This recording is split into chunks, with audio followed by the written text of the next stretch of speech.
It is I, John Reagan, the uncommon voice for the common man, coming to you today live from an undisclosed location somewhere close to Gotham City, where I've decided to take a break from counting my inventory of non-perishable Glenbeck foods to step in front of the camera right now and tell you the real skinny about what's going on with the Syrian crisis.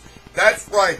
That is why you should listen to me on these videos and tell your friends to listen to me on these videos, because I will give you the straight skinny every damn time.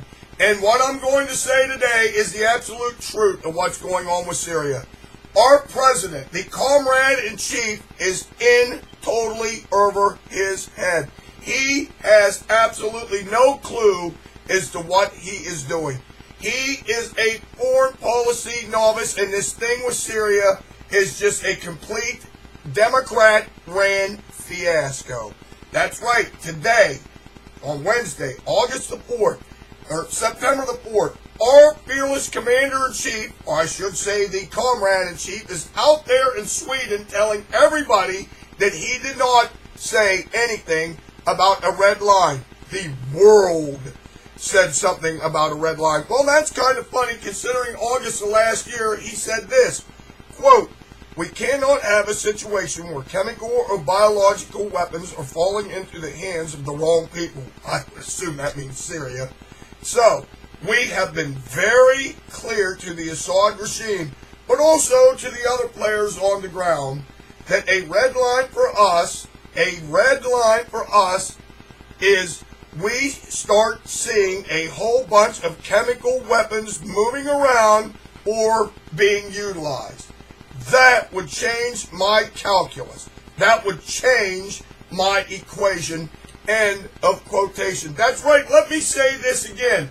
We have been very clear to the Assad regime, but also to other players on the ground, that a red line for us is we start seeing a whole bunch of chemical weapons moving around or being utilized. Yes, there it is, the famous red line comment that has got us all in a world of shit. And he's out there telling everybody in the world that he never said anything about a red line. A bold-faced lie from a political hack and a foreign policy dunce. He has no clue as to what he is doing. He's basically throwing stuff up against the wall and hoping that it sticks. In fact, I'll even go even further to prove it. Now, as soon as he said this comments about the red line, then when Assad actually does step over the red line, nothing's done about it. Because the red line has turned into a burgundy line or a mauve line and a pink line, and eventually it just disappears. Now all of a sudden, here we are at the brink of military action.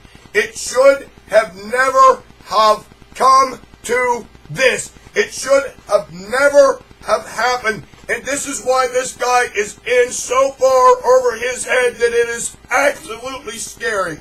If he would have never have said the red line comment at all, just think where we would be today. None of what you see going on today, the angst and the stress and all this, would have been necessary if he would not have shut off his mouth about a red line. Think of the flexibility that he would have had if he would have said something like, "We won't tolerate it." Just think about that. He could have had all sorts of latitude as to what to do. But no, not the comrade-in-chief. He shoots off his mouth and draws a red line, and now he doesn't know what to do. That's the whole reason why he's bringing in Congress on this, is because he's absolutely clueless as to what to do. He's basically advocating his authority as commander-in-chief to the Congress. And he's disguising this whole damn thing as he wants consent and advice of the Congress. He doesn't want consent and advice of the Congress. Well, he does in a way, and let me explain why. This guy, no matter what you hear from him, from John Fitzgerald Kerry, our worthless Secretary of State, who, by the way, once compared our troops to Genghis Khan. Actually, it's Genghis Khan, but he's got that worthless New England accent. He doesn't talk very well. But he actually compared our troops to Genghis Khan. So this is the guy, our Secretary of State, that now may have to call on the military to do something about Syria.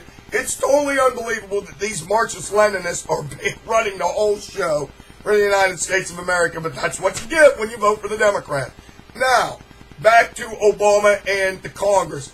Let me explain something to you. No matter what you hear from John Fitzgerald Kerry and Obama and all these damn Democrats and all of his advisors and all this shit, that they want the support of the Congress for military action is a damn lie.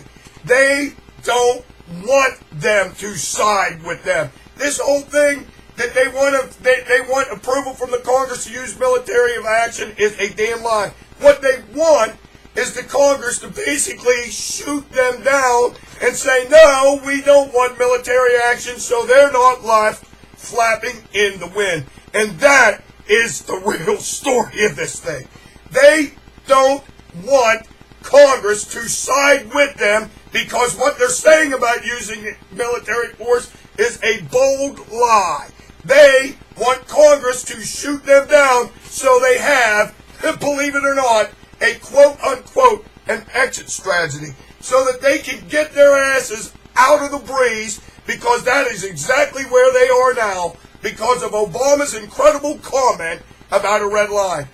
That's what's going on. Oh, yeah, they talk tough. They want to take military action and all this, but they understand that they really don't have a lot of options when it comes to this, because we all know what would happen if the cruise missiles were in the air. If the cruise missiles are in the air, then the Iranians are going to go apeshit. And we're going to have a blown-up fiasco of war in the Middle East, and it all because of Six Gun Slim's trigger finger that will get us in deep where we really shouldn't be in at all.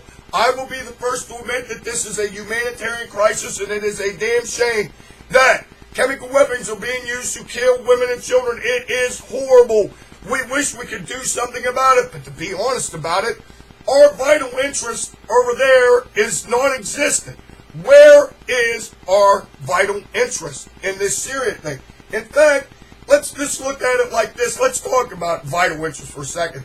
When the Iraq war was going on, and these same people that are calling for military action now basically threw George Bush under the bus in the Iraq thing, and so these are the people right now that said, well, where's our vital interest in Iraq? Well, Iraq happened to invade Kuwait and was in the Kuwaiti oil fields not long before we actually took action in Iraq. So we did have some vital strategic interest in dealing with Iraq. But what, Syria? Syria's not going to march into the oil fields. They got their hands full with a little civil war. They are hamstrung. They can't do anything. They're no threat to anybody outside the region. I mean, really, when you think about it, I mean, that's what this thing comes down to. Now, what's incredible about this, of course, is the same people that said that we should stop the genocide in Syria are the same ones that turned a blind eye to Saddam Hussein committing genocide. Remember, when we went into Iraq, it was partly to stop the genocide. And of course, then we come to the weapons of mass destruction. And here is a little hint for you damn liberals watching this video. I got a little secret for you. We have found your weapons of mass destruction. That's right, we have found them. Long time ago, you were telling us there were no weapons of mass destruction. People like me were saying, well, that's funny, because he used, Saddam Hussein, used chemical weapons to massacre thousands and thousands of Kurds. So we knew at one point that he had weapons of mass destruction. So when we go in there, we didn't find them. I got some news for you liberals. They're in Syria, and now you have to deal with it. So what are you going to do about it? You're going to let the genocide go on, or are you going to do something about it? Well, as far as I'm concerned, Iraq and Syria are two different things. We did have vital security interest in taking out Iraq, and Syria's a different story, because we really don't know what's going on over there, and we really don't know what's going to happen if we do take military action. And here's one last thought about this thing. Now, right now, the Commander-in-Chief is going in his former campaign staff to discuss the Syrian campaign people. Yes, foreign policy experts that are masquerading as campaign officials. That's right, they're meeting with the Commander-in-Chief to try and figure out what to do about this Syria thing. What they're going to try and do is snow us about this Syria thing. I can tell you that right now. But let me point this out to you right now. If Obama would have never have said anything about a red line, we would not be in this mess that we're in right now. And that is why this whole thing is a complete and utter fiasco.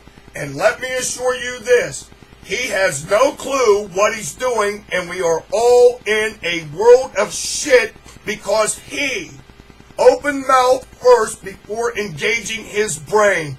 And God help us if this thing gets out of control. And it would be his fault if it did. Until next time, this is your favorite conservative, Ronald Reagan, saying this right now because it is well worth repeating. And if I was a Republican and I was John McCain or Lindsey Graham, this is exactly what I would be telling the American people, and I'd stick it right in the face of Obama and all these damn Democrats. Hey, I think we have found your weapons of mass destruction. Until next time, I say this now, over and out.